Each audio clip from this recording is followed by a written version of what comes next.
Hey guys, so what are we doing today? I'm in a bit of a sticky situation here. I'm at Sears right now. Yes, Sears. Finished my shopping. Was in Sears for maybe 45 minutes to an hour. Finished my shopping. Ready to go home. Walked into my car and try to turn it on, and guess what?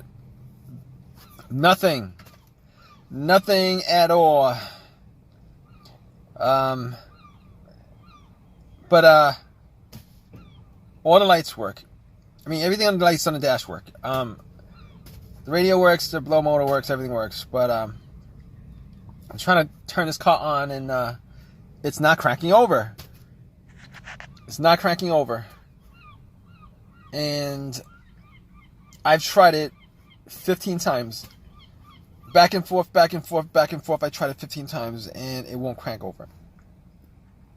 So basically what I did was I went out and I checked my headlights. I was thinking the battery. I don't know why I'm thinking the battery, but I've only been out of the car for like an hour and a half. Well, I'd say about an hour. And I didn't leave the lights on because it's 4 o'clock in the afternoon. I didn't leave the lights on at all. I didn't leave anything on. And I'm pretty sure it's not the battery. In fact, I know it's not the battery at this point. But let me just give you some backstory on this. I had this situation a couple of times during the last 6 months where I couldn't get the car to start, but I played around the terminals to the battery. I kind of wiggled it a little bit, got to start. I actually did that about 15 minutes ago. Didn't do anything. So that's not the cause of it.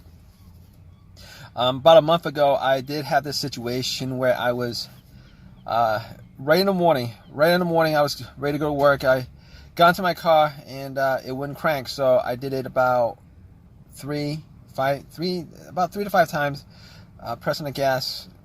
3 to 5 times I did it, and eventually it did crank up and it did start. This time around, I did it 15 times and nothing. All right, nothing happened. So I was able to get somebody to help me out with a jump. This car right next to me, nice guy, parked right next to me and put some cables on it. Nothing. Same thing. All the lights work. Everything else works in the car. Like all the internal electronics work in the car, but nothing else. It won't crank, and it's not the battery. Obviously, it's not the battery because I did try to jump it. And got the battery about a year ago. I don't think the battery has any issues. Because if once you put cables to it, it should work. But that didn't work.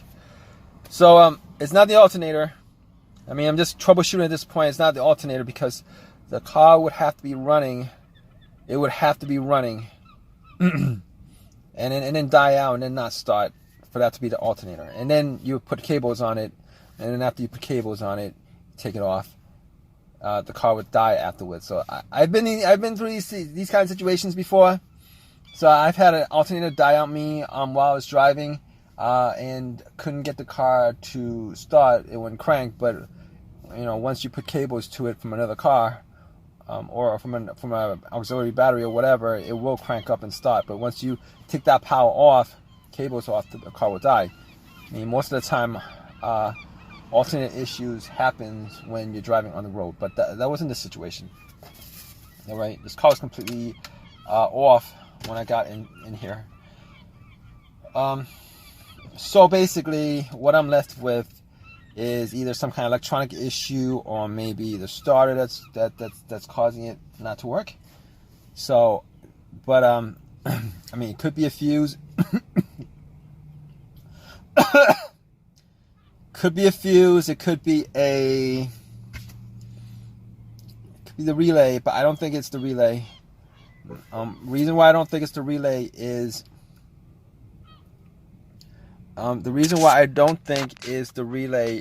because I do hear a click. I mean, I hear a couple clicks actually. I've heard the car click. Couple clicks. I've heard the car click. Every time I try to start it, the car will click. It'll click. It'll click. It's like a click. So it'll click. So that means that there is power going to. There's power going to the solenoid. There's power going to the motor, but the motor is just not running. It's just not turning. The motor's not running. The motor's not turning. It does click, so there's power going there. Okay, it's not the relay, because if it was a relay, I wouldn't hear anything. It'd be just absolutely dead when I try to turn on. So that's not the cause of it, and I don't think it's the fuse. I've had situations where fuses were blown, and it had issues. I had issues starting the car because of it. But it's not that either, and I know it's not because, well, fuses and cars not starting, there's most of the time there's normally two ways you can figure that out. One way is if the car cranks but won't start. I mean, well, if the car cranks but won't turn over, it might be the fuse. It might be the fuse, not 100% the fuse, but it could be a couple other things. But one of the fuse would be one of those issues. Or if there is no electricity at all going to the car, like you won't have any kind of lights at all. It'll be like if it was disconnected from the battery, nothing at all. So if that's the case, then it could be a fuse, a blown fuse, a main fuse or whatever. But that's not the case here, because I am getting a lot, electricity. I am getting everything works, except it won't crank over. That's the problem. So my only option after this is to bump the starter, which I will do. I will bump the starter, see if I could get it to work one last time, and if it does turn over after I hit it with a crowbar, which I do have a long crowbar. I'm going to try to hit it with a long crowbar and see if it does work. That's pretty much my last option at this point, after troubleshooting all this. Now I will say that my starter on this car, I changed it out maybe like a year and a half ago. So I changed the starter out a year and a half ago, I am right now really disappointed that I didn't get an OEM starter. I bought a rebuild starter with a warranty on it. I don't know how long that warranty is, maybe like 1 year, lifetime. I don't know. I think it's a 1 year warranty or whatever it is. But if you guys know anything about rebuild starters, they're not 100% the most reliable things you could buy as far as the starters are concerned. Reason being is that when they rebuild these starters, they only rebuild the part that's broken. Every other part works. Every other part works. I mean, no, not every other part. What am I talking about? Every other thing on the starter has the same mileage as when it was taken out of the car. So let's just say if the car had 150,000 miles on it, they'll replace the part in the starter that broke, but they won't replace everything, the whole entire thing. Because then I think at that point it would be like brand new if they replaced everything. They won't even replace all the major parts. Unfortunately, what they'll replace is one single part of the starter that's broken, and everything else they'll clean up. I don't know. It's an amazing process. I haven't looked into it, but the fact that they could get a starter you hand into them, looking like a piece of rusted junk, and then cleaning it up to the point where it looks like it's brand new. But regardless, they don't change out all the parts in there. So, and that's the case probably here. But I'm gonna go out. I'm gonna try to bump it. I'll keep you guys updated.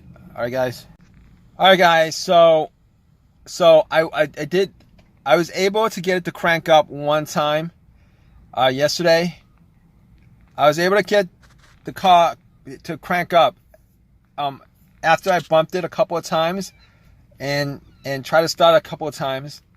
On the fifth try, it did crank up, and I was able to get it home. But once I turned off the car and tried to turn it on again, it wouldn't start. I would have the same symptoms after that. Though it was the starter, definitely the starter that was causing the issues.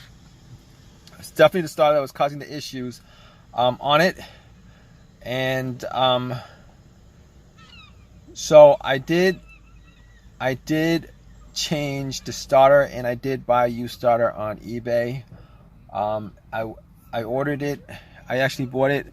I went to a junkyard that very same day, got it, and I'm pretty sure that starter had, like, you know, it's a used starter. It's an OEM starter. I wasn't gonna get like a rebuilt starter again, knowing what I know about rebuilt starters. So I put that in. Hopefully there was like $40 or whatever, and hopefully it'll last me a lot longer than this rebuilt starter has. So I mean, that's I've had experiences with rebuilt alternator starters. They go out. After I put them, installed them, they go out. I've had an alternator that I went out like about a year and a half after I put it in. It's not supposed to do that. It's supposed to last maybe like 150,000 miles, 125, 150 before it goes out. So it wasn't the worst situation, but I really wish that situation didn't happen, because I lost so much time. Hours and hours. Well, I did lose 30 minutes yesterday, about 30, 40. I lost an hour yesterday, and then today I lost maybe like 2 hours putting it in. But hey, but it is what it is. Stuff happens. Back on the road again. But so if you guys have any questions, you know, comments or whatever, feel free to leave your comment in the comment section. Please give me a thumbs up. Please subscribe. All that good stuff. All right, guys, take care.